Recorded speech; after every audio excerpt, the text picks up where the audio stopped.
Welcome to channel. Encantamix ka ba? So, bago yan, kailangan mag-subscribe ka.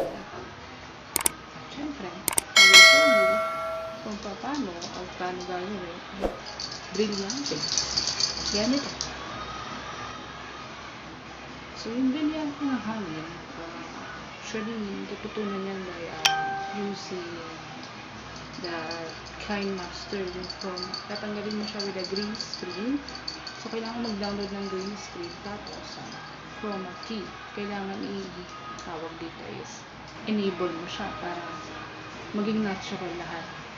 Kaya ng brilyante ng apoy. So, simple. Napadali lang yun, guys. So, kung gusto nyo i-try yan, comment down ko sa baba at make sure i-share ko sa'yo kung paano ko ito ginagawa. Yun lang po. Maraming salamat. Okay, see this video kung paano ko ginawa yung paglalagay ng green screen ng mga brilyante sa aking own KineMaster video. Yan siya. Kailangan mo lang enable yung chroma key, then iayos mo yung pagkakalagay ng sa kamay mo ng brilyante. So, it look like it's yours talaga. So, I'm sure this way natutunan nyo paano gamitin ang KineMaster at pagkaroon ng fantasy world using KineMaster. So, kung nagustuhan nyo yung video, hit like and comment lang sa baba. Press subscribe.